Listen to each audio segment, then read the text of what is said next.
Okay, so we're going to start college algebra by reviewing factoring because it's so important. We're going to use it pretty much in every unit. So here we go. We're going to start with just reviewing greatest common factor. So what we're looking for here basically is if we can find a value that the greatest value that will divide into all the terms evenly. So in this case, it's going to be a 9. So what I'm going to do is I'm going to factor out a 9. So I'm basically dividing all the terms by 9. So that'll leave me with 2x plus 3. And you could distribute it to see that that is correct because factoring is basically the opposite of the distributive property. Okay, so on our next one here, I'm going to show a little bit more detail just to make sure we're grasping the concept. So right here, I can break x squared into an x times x right there. And if there was a power of 5, I could break it into 5x's and so on. And then here, I'm going to break that 6x up into a 2 times 3 times x. So what you're going to notice is what they have in common is 3x. So I'm going to go ahead and factor out that 3x, and that'll leave me behind with the x plus 2. And once again, you could distribute it if you wanted to see that it is correct. And so you don't need to show that much detail when you're working these problems, but I just want to make sure it's clear the concept that we're doing here. On our next example, there's 3 terms, so you have to find the greatest common factor for all 3 terms. So 9, 18, 27, it looks like they're all divisible by 9. And then if they all have the same variable, you take the one that has the smallest exponent. And so it's going to be x squared. So they're all divisible by at least x squared. So right here, 9 divided by 9, that would basically cancel out. And then when you divide variables, you subtract the exponents. So that'll leave us with x squared. And then let's see, 18 divided by 9 is 2. X to the third divided by x squared is x. Then 27 divided by 9 is 3. And then the x squareds would cancel out, and that's what we're looking at right here. And if you want to, you can go ahead and distribute it, and you'd see it goes right back to what we have up above. This next part we're going to look at is similar to what we're doing here, except we're going to factor out a group. And so if you look right here, we've got x times x plus 5 and 3 times x plus 5.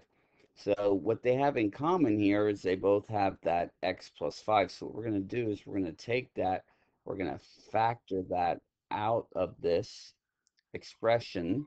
So we're taking this x plus 5 over here, and what is left behind is the x plus 3 right here, the x plus 3. And there we go. We went ahead and factored that. This next example isn't much different. So you can see right here, what we have in common is that x minus 3. So once again, we're going to pull that outside right there. So x minus 3. And what's left behind is the x squared plus 12 right there. And there we go. And so just to keep in mind what we're doing, we're manipulating these expressions by factoring it. So the expression, if you were to plug in, 10 or something up here, you get the same thing if you plugged in 10 down here. So whatever number you plug into the original, you get the same result if you plugged it into your factored form. Just to kind of make clear of what's going on. And as we move forward in college algebra, a lot of the factoring, right now we're going to be practicing just the concept, but that will be used a lot throughout the course to help us solve problems as we move forward. Okay, so looking at these next couple examples, it's actually just like up above, except that we have to do the grouping process first. And so whenever you see four, oops, sometimes this jumps around on me. I'm not sure why. Okay. Uh, whenever you come across 4 terms, you automatically want to think factor by grouping. It won't always work, but that's typically the first thing you want to try.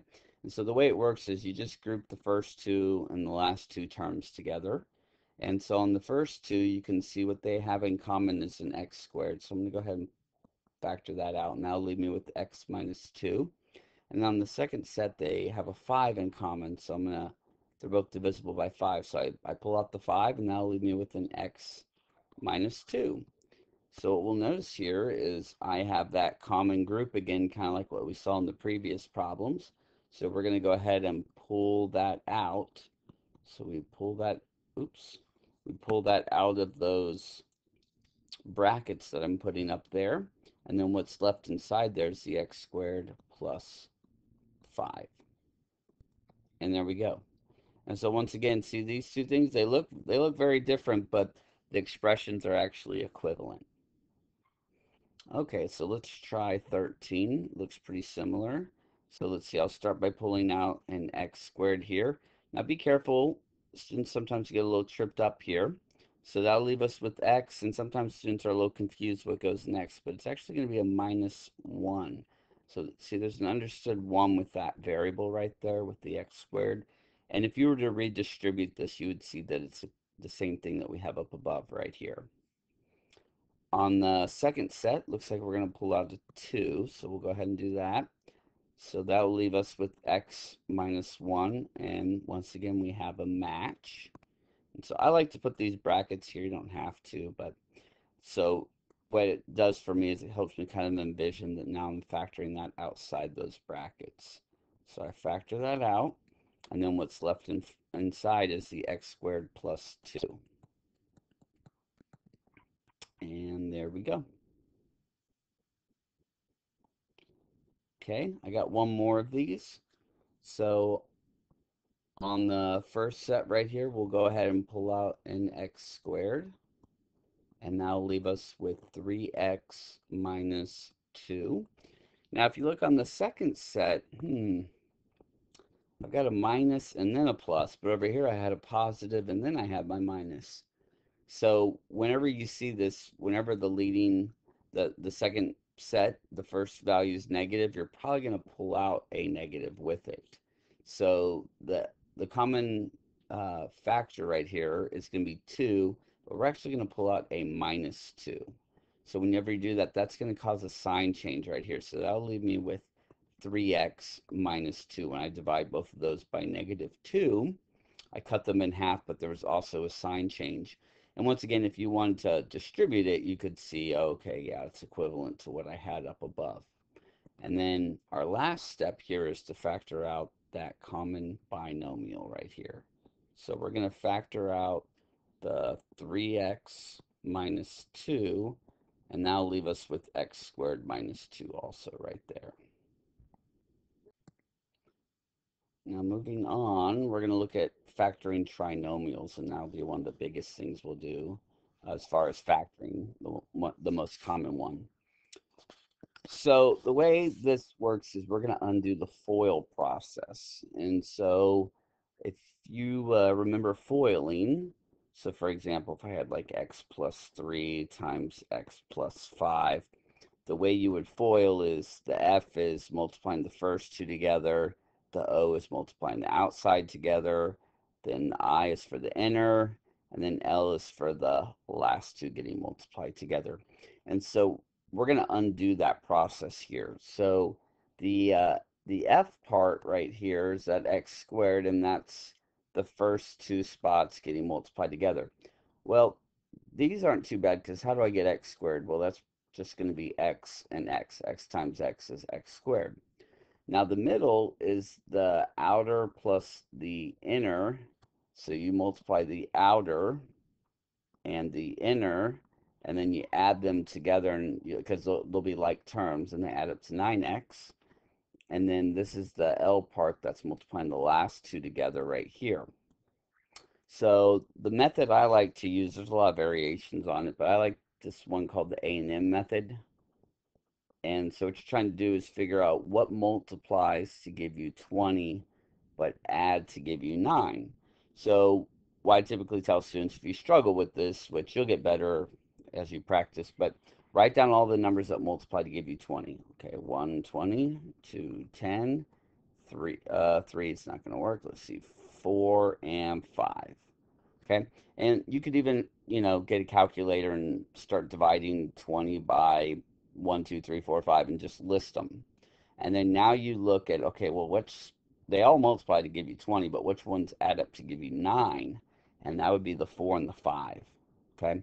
Now, it doesn't matter where you put each one, so I'll put the 4 here, so it's positive, so you put plus 4, and the 5 is positive, so I put plus 5.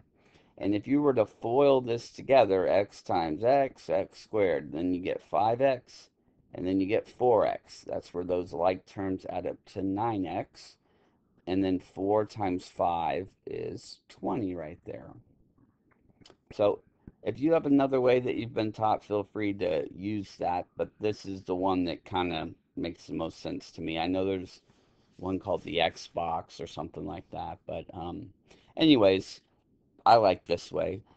So on this next one, let's see. So once again, these are kind of the easy ones because the first term is just x squared. Whenever it has more than x squared to it, that's when they get a little bit more complicated. And we'll look at those in a minute. So we're trying to figure out if I'm doing the A and M method, trying to figure out what multiplies to give me negative 36 and add to give me negative 5. Okay, well, if it's going to multiply to give me a negative, that means that the pair of numbers, one's positive and one's negative. And if it adds to give me negative, that must mean the larger number is negative. So like negative 36 and 1. That multiplies to give me negative 36, but it adds to give me negative 35. So that's not going to work. Let's see, negative 18 and 2, still that adds up to negative 16. Let's see, what about negative 9 and positive 4? So you just got to work your way down the list. And there you go. That multiplies to give me negative 36, and it adds to give me negative 5. So once again, it doesn't matter where each one goes. Just with the 9, you have to put minus 9. And with the 4, you need to put a plus 4. And there we go. And real simple, if you wanted to check it real quick, you can see that the outer and the inner are like terms, and they add up to that minus 5x in the middle, and negative 9 times 4 is negative 36 right there. Okay, we got a couple more just to make sure we're kind of getting this.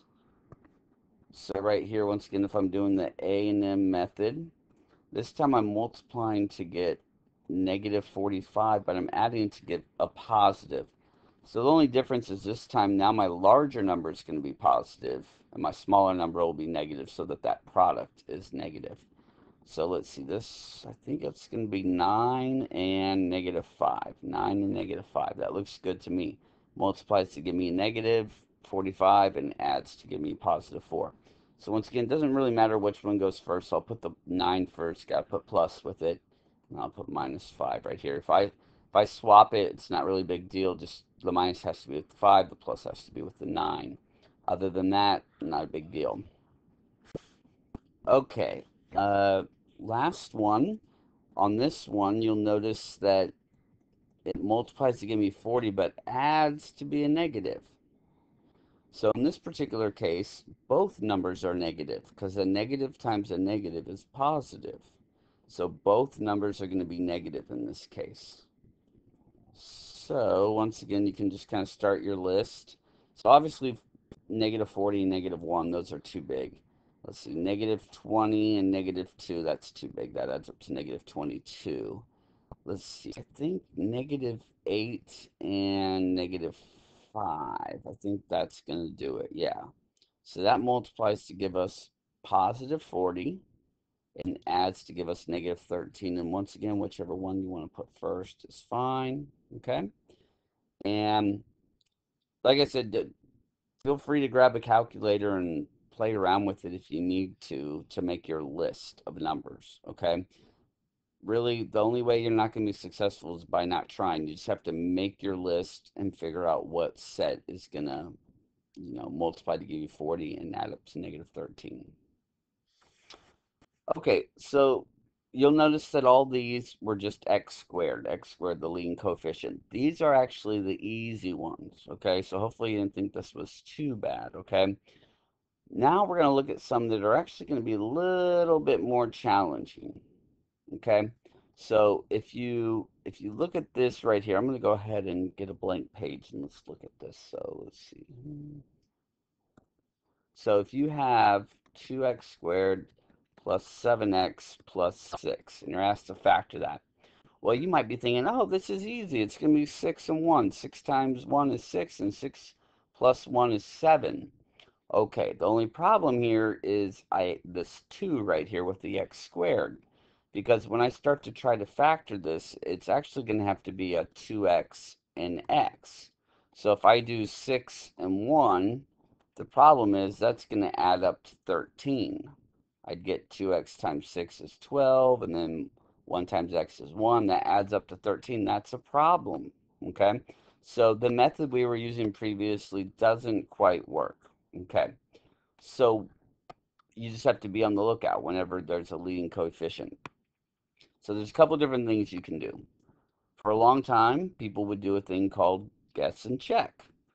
And I will go over guess and check. It's not a bad method, but the overwhelming majority of students tell me that, they prefer a different method, one that might make life a little bit easier on you. And so I'm going to go over that in just a minute. But the way guess and check would work is exactly what it sounds like. You would guess and check. You would just put numbers here and FOIL it and see if it works.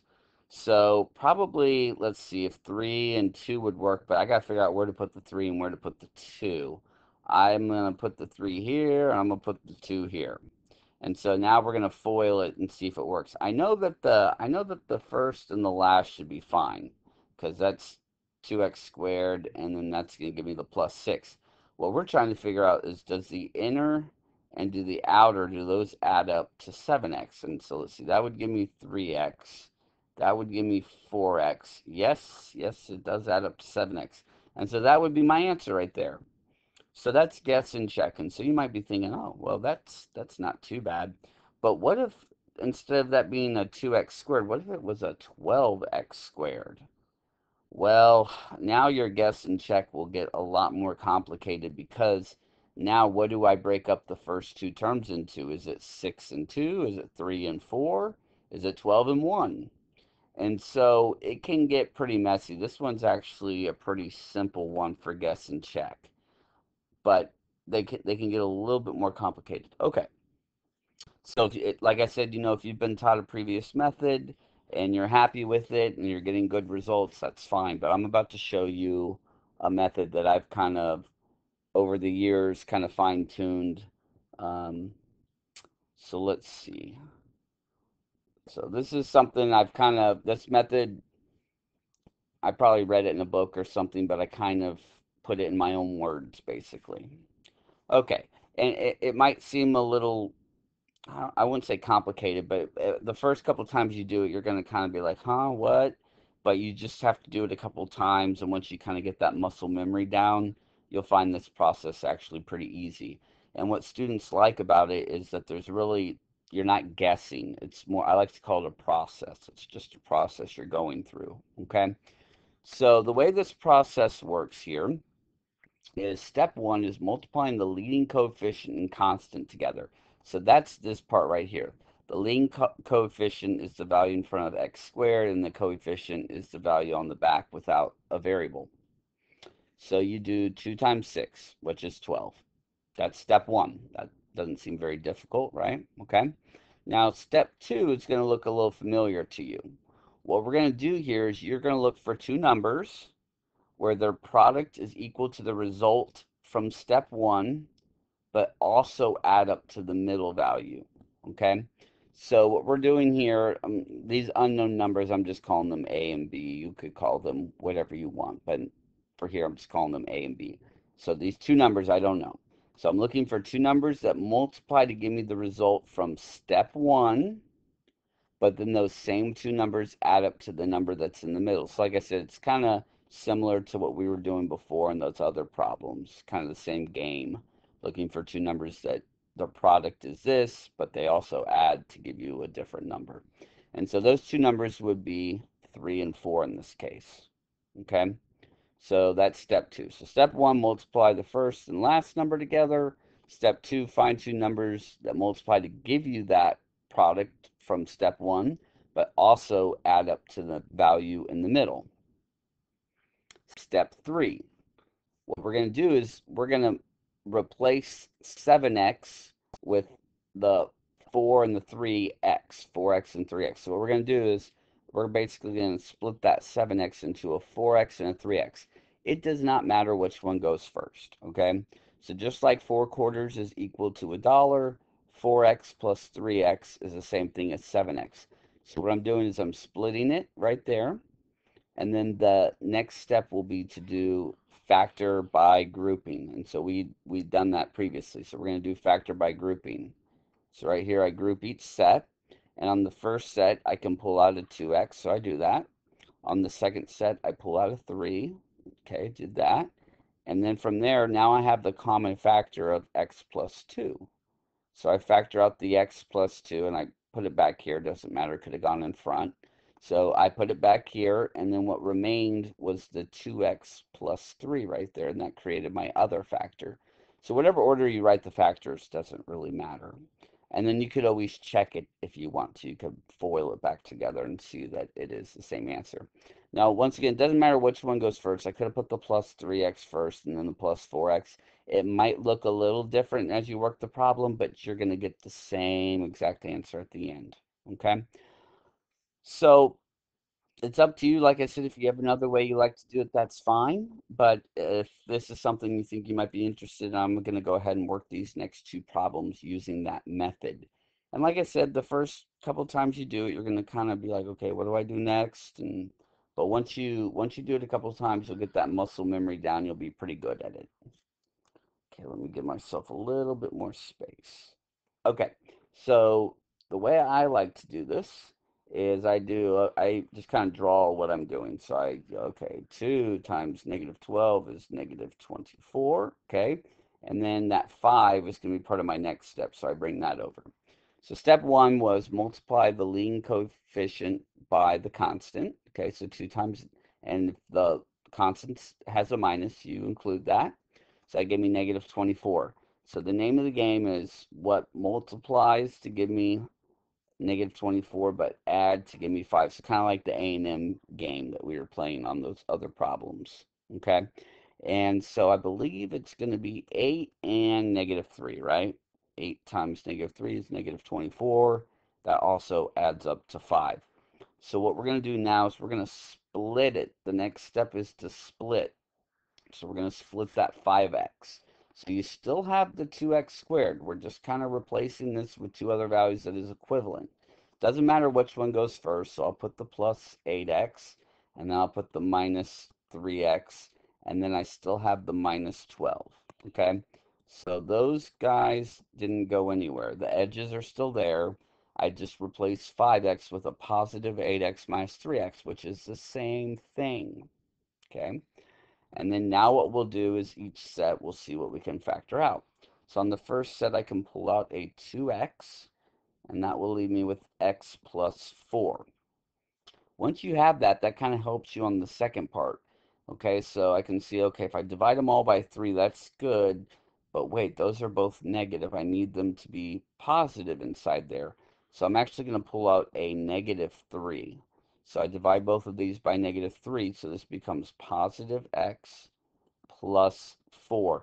And once again, you could distribute this and you'd go right back up to our previous step if you wanted to check yourself. We're almost done now. We're almost done. So the last step is going to be to factor out that x plus 4. So we factor out the x plus 4, and what's left behind is your other factor, which is going to be 2x minus 3.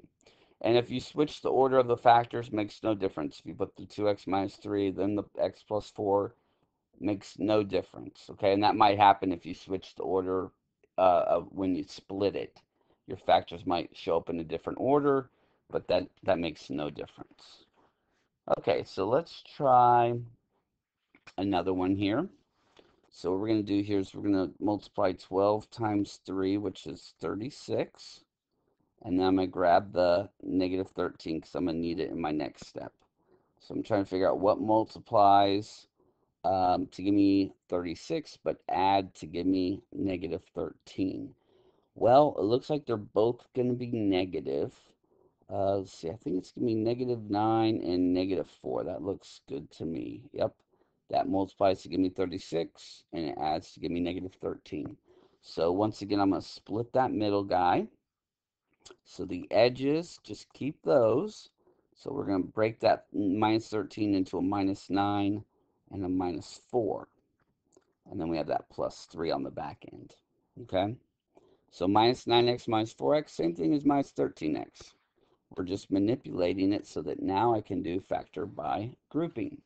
So on the first set, we'll pull out a 3, and that will leave me with 4x minus, oops, pull out a 3x. There we go, 3x, there we go. That'll leave us with 4x minus 3.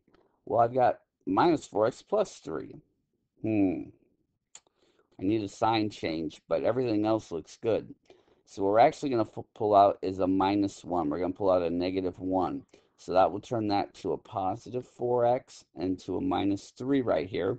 So if I were to distribute that, they'd go back to where they were, but I don't want to do that. I want to go ahead and finish my process here. So I do have matching factors of 4x minus 3. So we'll go ahead and factor that out. And then the remains right here, the 3x minus 1 is going to be my other factor. Alrighty. Okay, I think I have a couple more for us to practice with factoring. Here we go. We're going to look at some of our special cases, okay? So we're going to look at the difference of two squares first, and it's exactly what it sounds like. It's the difference. You're subtracting two values that are being squared, okay? So if you have this pattern, if you can write something as a squared minus b squared, that factors into a plus b, a minus b. Okay, so let's look at this first example. So I already have the first one squared, but then what I'm going to do is I'm going to look at that 16. I could change that into a 4 squared. 4 to the second power is the same thing as 16. So now it qualifies. I have the difference of two squares. So I can write it as, in this case, my a would be x, and my b would be that 4 right there, right? So this is going to be x plus 4, x minus 4. And that's my answer right there.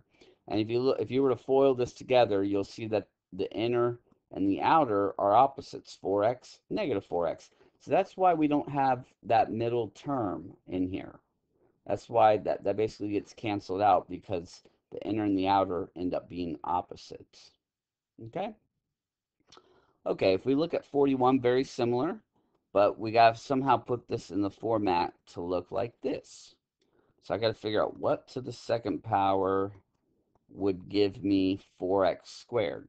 Well, let's see. What to the second power gives me 4? Well, that'd be a 2. Okay, and then that would be x right there. So 2x to the second power, which means 2x times 2x. Yeah, that's 4x squared. And then what to the second power gives me 25? Well, that'd be a 5. So 5 times 5 is 25. So now I qualify. I've got the difference of two values that are squared. So you take each one of those bases and you do it one with plus, and we're going to do one with minus. And once again, if you're a little unsure about this, the best advice I can give you is to go ahead and FOIL your answers afterwards, so you can see, oh yeah, this would turn back into what was up above here. So just remember, these are in just different forms. They're actually equivalent. Those expressions are equivalent. They look very different, but they are equivalent. And once again, we're going to use these tools, these concepts, throughout the whole semester. Okay, our second special case we're going to look at is going to be perfect square trinomials. Now the the formula you might not need for some of these easier ones, like the 49 and 51. So if you look right here, 49, this one's really not too bad, because you could probably, if you're doing the A&M method, it's pretty easy to figure out that multiply give you 16, add up to 8 would be 4 times 4. 4 times 4 is 16. 4 plus 4 is 8. Okay? So what I want you to recognize with perfect square trinomials is, typically if the edges can be written as perfect squares, you probably have a perfect square trinomial. Now, I don't want to say always, because that's not true, but the majority of the time, if that's true, you have a you have a perfect square trinomial. So you can see that right here, I could write this as 4 squared. So the edges can both be written as perfect squares. And so typically what happens is the factor is going to be x, and then depending on the sign here, and then right here, the other base is 4. So those are going to be your factors. So you're going to have x plus 4, x plus 4, or you'll want to get in the habit of writing it as x plus 4 to the second power. So whenever you have the same factor, you can bring it together and write it as x plus 4 to the second power. So you'll want to get in the habit of doing that. If you don't realize what you're doing and you do the A&M method, it's not really a big deal, okay? Uh, Same thing on 51, you probably can tell this can be -6, -6. Those multiply to give you positive 36 and adds to -12. But what I'll point out again right here is that you do have the perfect square on the edges, right? And so the sign right there is going to tell you what your sign of the two factors are going to be. So it's going to be x minus 6, x minus 6. And then clean that up to x minus 6 squared. Okay. Like I said, if you're doing the A&M method, no big deal. Now what's going to happen though when you get to a problem like 53, you can do this if you want. You could multiply and split the middle and do all that. That's fine, not a big deal. Okay, it will work. But if you can learn the pattern for a perfect square trinomial, you'll be able to work a problem like this a lot faster. So if you look right here, the first edge would be 2x quantity squared. And then we have plus 4x, and then plus 1. 1's the same thing as 1 squared, so my edges are perfect squares. So in the middle I have a plus, so I can write this as 2x plus 1, 2x plus 1. And then you might want to check it, because like I said, I don't want to say, it's not 100% of the time that this is true, that this pattern holds, but the majority of the time it will. And so if you were to FOIL this together, there's where your 4x squared comes from. Then 2x, 2x, that's where the 4x comes from. And then 1 times 1 is 1. And then once again, I'm going to go ahead and clean this up and write it to the second power right there. So, it's up to you. If you want to do that other method I showed you where you multiply the edge and split the middle, not a big deal. We're not going to run into this that often. Problem number 49 and 51, yeah, we'll run into those actually quite a bit, but those are fairly simple. Okay, last thing we'll look at with factoring is it says factor completely. So it says find the GCF first, then factor the remaining polynomial. So sometimes you'll factor it, but then there'll be more that can be done. And so that's what we'll see on these last two examples. So right here, you'll notice, let's see, they're both divisible by 3 and an x. So I'm going to pull out 3x. So if I divide the first one by 3x, that would just leave me with an x squared. And if I divide 3x by 3x, that would give me a 1. And then what I'm left with here is, I got the difference of two squares, because x squared minus 1, I could just put a square right there, because 1 to the second power is still 1. I'm not squaring the negative, it's just the 1, okay? So now I have the difference of two squares, so this would be x plus 1, x minus 1. And you can always check it if you want to. If you were to FOIL this together, you'd see that x times x is x squared. Then you get a minus x and a plus x. So that's why the middle term gets canceled out. Then 1 times -1, there's where that minus 1 would come from right there. Okay, last one we're going to look at. So I see 4 terms. So whenever you see 4 terms, you should automatically be thinking factor by grouping. So on the first set, I can pull out an x squared, and that will leave me with x plus 2. On the second set, I want to pull out a 9, but I want it to be -9, so I can cause that sign change. So that will leave me with an x plus 2 also. So what I was trying to do, I could see on the first one, I need them both to be positive, so I had to pull out that negative with the 9. Okay, so we'll go ahead and factor out the x plus 2, and that will leave me with x squared minus 9. Huh. Looks like I got the difference of two squares again right here, because that's the same thing as x squared minus 3 squared. So I can follow that pattern for the difference of two squares. Now don't forget about the x plus 2, because that's part of my answer. But then I can factor the second part into an x plus 3 and x minus 3. So I ended up with 3 factors right there. Okay? And so make sure you have a good foundation with the factoring. Our next lesson, to be honest, is going to be basically the same exact thing we just got done doing. We're going to add a little extra element into it. We're going to add an equal sign. So we're actually going to start solving problems. So right now, these were expressions, and we were just practicing our factoring skills. But as we move forward, I'm not going to take as much time to show the details. I'm going to assume that we know those. Okay. I hope this video helps.